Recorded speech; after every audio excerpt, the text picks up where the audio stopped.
Hello students, क्या आपको मालूम है न्यूटन के सर पे कभी एप्पल गिरा ही नहीं था। और जुपिटर में एक साल 4332 दिनों में होता है।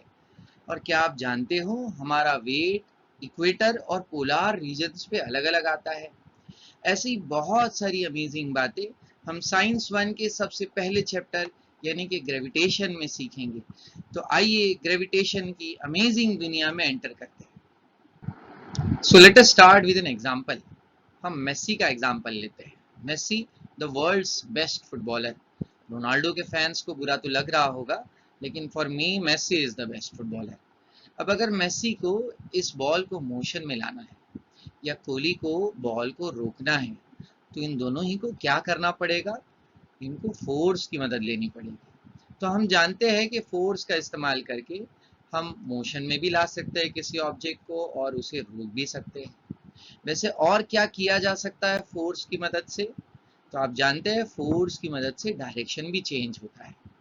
जैसे आप जब क्रिकेट खेलते हैं तो बॉलर जब बॉल थ्रो करता है तो बैट्समैन फोर्स का इस्तेमाल करके बॉल के डायरेक्शन को चेंज करता है। वो स्टंप की तरफ थोड़ी जाने देगा, वो तो बॉल के डायरेक्शन को बदल देगा, बाउंड्री के पार ले जाएगा। तो force can also change the direction of an object.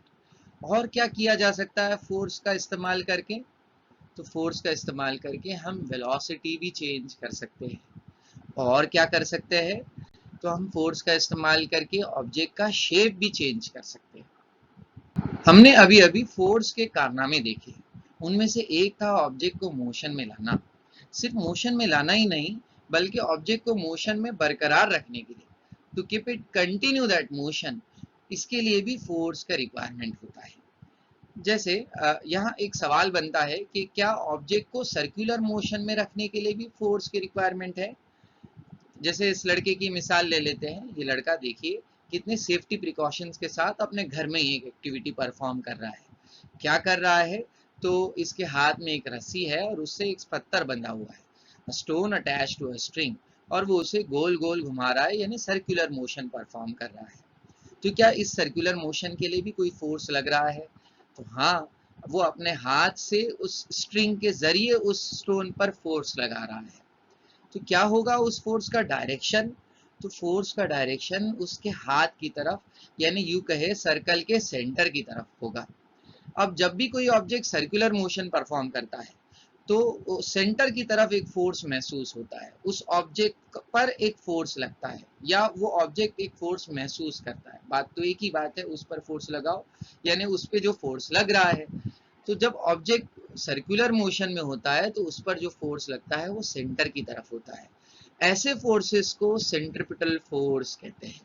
अगर आप वर्ड सेंट्रिपिटल फोर्स को गौर से देखें तो ये दो वर्ड से बना है, एक सेंटर और दूसरा पेटल, जिसका मतलब होगा सीकिंग या टुवर्ड्स द सेंटर। तो वो फोर्सेस जो सेंटर की तरफ लगते हैं उसे सेंट्रिपिटल फोर्स कहा जाएगा। यानी जब कभी आप किसी ऑब्जेक्ट को गोल गोल घूमता हुआ देखे यानी सर्कुलर मोशन परफॉर्म करता हुआ दिखे, तो समझिए उसे सेंटर की तरफ एक फोर्स लगेगा और उसी को सेंट्रिपिटल फोर्स कहते हैं। घबराइए नहीं, इस सेंट्रिपिटल फोर्स के बारे में ही पूरा वीडियो है जिसको हम डिटेल में सीखेंगे। आगे एक एक करके आपको बातें समझ में आएंगी। नेक्स्ट क्वेश्चन ये है कि क्या कोई तरीका है इस फोर्स को रोकने का?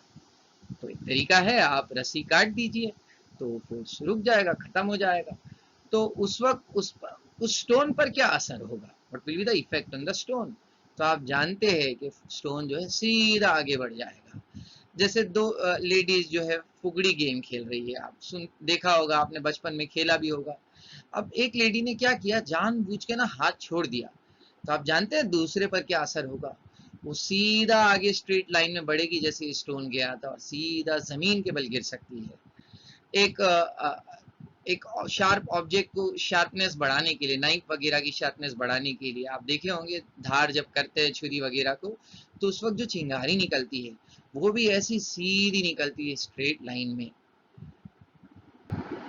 सो हमें पता चला कि सेंट्रिपिटल फोर्स वो फोर्स होता है जो सर्कुलर मोशन में देखने मिलता है और वो सेंटर की तरफ लगता है। और अगर हम किसी तरीके से उस सेंट्रिपिटल फोर्स को रोक दे तो ऑब्जेक्ट सीधा आगे बढ़ जाता है उस पॉइंट से। अब इसी कॉन्सेप्ट को आगे बढ़ाते हैं कुछ और सवालों के साथ। जैसे आपसे पूछा जाए कि एक सर्कल में कितनी साइड्स होती है। तो आप कहेंगे सर सर्कल में तो कोई भी साइड नहीं होती है। तो अब इसी सवाल को कुछ छोटे छोटे सवालों में मैं तोड़ता हूँ। ये स्क्वायर है, तो आप बताइए स्क्वायर में कितनी साइड्स होती है। This one is easy sir, इसमें 4 साइड्स होती है। और पेंटागन में कितनी होती है, 5 होती है। हेक्सागन में 6 होती है। And if we go on increasing the number of sides, तो कुछ शेप ऐसा दिखाई देगा। और ये तो सर्कल जैसा दिख रहा है। तो अब आप बताइए, तो इसमें कितनी साइड्स आपको नजर आ रही है। इनफाइनाइट साइड नजर आ रही है। तो पता चला एक सर्कल के अंदर इनफाइनाइट साइड्स होती है। अब ये कभी किसी से नहीं कहना कि सर्कल में कोई साइड नहीं होती है, होती है। और कितनी होती है, इनफाइनाइट होती है। अब कुछ और सवाल इसी पेज पर सुनिए कि सपोज ये स्क्वायर वाला पाथ देखिए आप, यहाँ पर कोई कार रखी है और उसे इस स्क्वायर शेप में ट्रेस करना है, मूव होना है। तो कितने अलग अलग डायरेक्शन में वो कार चलेगी। जैसे ये कार है, तो कितनी बार वो अपना डायरेक्शन चेंज कर रही है, कितने अलग अलग डायरेक्शन में वो मूव हो रही है। तो 4 इसका जवाब है। और अगर कोई ऑब्जेक्ट पेंटागोनल शेप को ट्रेस करेगा तो कितने अलग अलग डायरेक्शंस में जाएगा, तो 5 होगा जवाब। हेक्सागन में 6 होगा। तो अगर कोई ऑब्जेक्ट गोल गोल घूम रहा है, यानी एक सर्कुलर मोशन परफॉर्म कर रहा है, तो उसको कितनी बार अपना डायरेक्शन चेंज करना होगा, सोच कर बताइए। इनफाइनाइट टाइम्स, हर बार वो अपना डायरेक्शन बदल रहा है। तो जब भी कोई ऑब्जेक्ट गोल घूमता है तो उसका डायरेक्शन कंटिन्यूअसली बदलते रहता है। अगर ऑब्जेक्ट घूमते घूमते घूमते यहाँ पहुंच जाए तो मालूम है उसका डायरेक्शन यहाँ होगा। और अगर यहाँ पहुंच जाए तो डायरेक्शन यहाँ होगा। हर बार उसका डायरेक्शन अलग होता है। और अगर आप पूछे उसका डायरेक्शन एग्जैक्टली क्या होगा, या यूं कहे कि अगर फोर्स बंद हो जाए तो ऑब्जेक्ट कहाँ जाएगा, तो आप कहते हैं सीधा जाएगा। यहाँ रुक जाए तो यहाँ चले जाएगा। तो इस सीधे का भी एक खास नाम होता है, इसे टेंजेंट कहते हैं। तो ड्यूरिंग सर्कुलर मोशन किसी भी पोजीशन पर, किसी भी पॉइंट पर ऑब्जेक्ट का डायरेक्शन वही होता है जो उस वक्त टेंजेंट का डायरेक्शन होता है। यानी सर्कुलर मोशन में ऑब्जेक्ट का डायरेक्शन गोल गोल नहीं होता है, उसका डायरेक्शन टेंजेंशियल होता है। तो यहाँ तक हमें 2 बातें समझ में आई कि whenever is an object is performing circular motion, I'm sorry for the diagram, जब भी कोई ऑब्जेक्ट सर्कुलर मोशन परफॉर्म करता है तो उस पर फोर्स कौन से डायरेक्शन में लगता है, तो सेंटर की तरफ। और किसी भी पॉइंट पर उस ऑब्जेक्ट का डायरेक्शन क्या होगा, तो उस पॉइंट पर उस ऑब्जेक्ट का डायरेक्शन वही होगा जो टेंजेंट का डायरेक्शन होगा। अब एक आखिरी पॉइंट सेंट्रीपिटल फोर्स से रिलेटेड ये है कि ये कोई नया फोर्स नहीं। अजीब बात है ना सर, सेंट्रीपिटल फोर्स तो वो फोर्स है जो खास तौर पे सर्कुलर मोशन में देखने मिलता है, और आप कह रहे हैं कि ये कोई नया फोर्स नहीं। तो चलिए इस बात को थोड़ा सा डिटेल में समझते हैं। Take the case of earth. अर्थ है तो आसमान भी होगा, और उसका नेचुरल सैटेलाइट यानी मून भी होना चाहिए, जो उसके इर्द गिर्द गोल गोल घूम रहा है, यानी सर्कुलर मोशन परफॉर्म कर रहा है। अब अगर सर्कुलर मोशन है तो कोई तो फोर्स होगा जो अर्थ इस पर लगा रहा है। अब क्योंकि सेंटर की तरफ ये फोर्स लग रहा है, तो इस फोर्स को हम सेंट्रीपिटल फोर्स कहेंगे।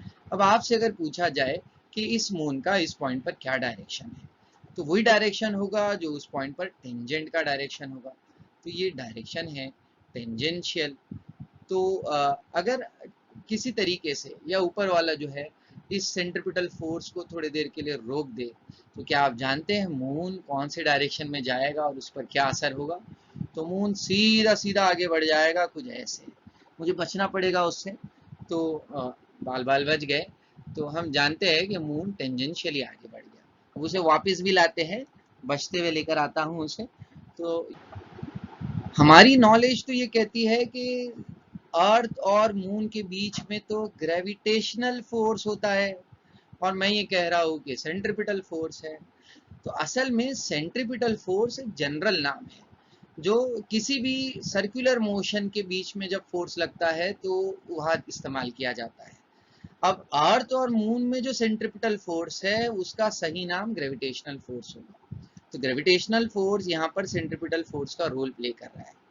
यूं कह सकते हैं कि सेंट्रीपिटल फोर्स एक रोल है, रोल जो कोई भी प्ले कर सकता है अलग अलग सिनेरियो में, जो हम आगे देखेंगे।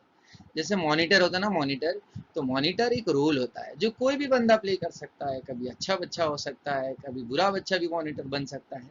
वो एक रोल है जो कोई भी प्ले कर सकता है। बिल्कुल वैसे ही सर्कुलर मोशन में एक खास फोर्स होता है जिसे सेंट्रिपिटल फोर्स कहते हैं। अलग अलग केसेस में उसके अलग अलग नाम होते हैं।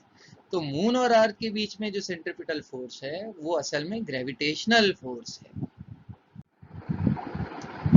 एक और एग्जांपल ले लीजिए उस कॉन्सेप्ट को समझने के लिए कि सेंट्रिपिटल फोर्स एक जनरल नाम है। अलग अलग केसेस के अंदर अलग अलग फोर्सेस होते हैं जो सेंट्रिपिटल फोर्स का रोल प्ले करते हैं। जैसे इसके अंदर कार जो है टर्न ले रही है, तो टर्न है तो कर्व रोड है, यानी सर्कल होगा, सर्कल का पार्ट होगा, कुछ भी हो सकता है।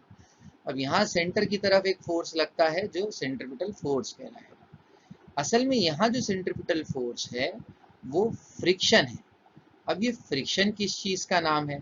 तो फ्रिक्शन बेसिकली जब भी दो ऑब्जेक्ट एक दूसरे के कांटेक्ट में आते हैं तो उनके बीच में एक फोर्स क्रिएट होता है जिसे फोर्स ऑफ फ्रिक्शन कहते हैं।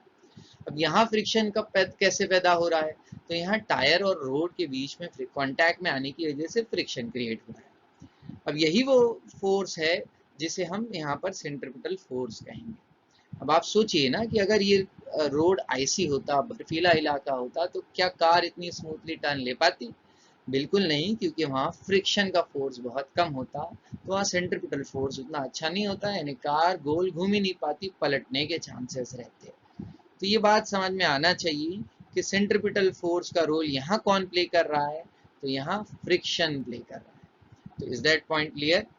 अब नेक्स्ट और आखिरी एग्जाम्पल इस पॉइंट को समझने के लिए, वो सबसे पहला वाला केस है जिसमें हम रस्सी से पत्थर को बांधे हुए थे। यहाँ बॉल समझ लीजिए। तो हमने देखा था कि जब हम बॉल को घुमाएंगे तो सेंटर की तरफ एक फोर्स लगेगा, उसे सेंट्रिपिटल फोर्स कहेंगे, जो स्ट्रिंग से होते हुए हाथ की तरफ होगा। असल में यहाँ जो सेंट्रिपिटल फोर्स है उसका रोल टेंशन प्ले कर रहा है। टेंशन वो फोर्स होता है जो स्ट्रिंग में महसूस होता है, उसमें जो तनाव महसूस होता है उसे टेंशन कहेंगे। So here the role of centripetal force is played by tension.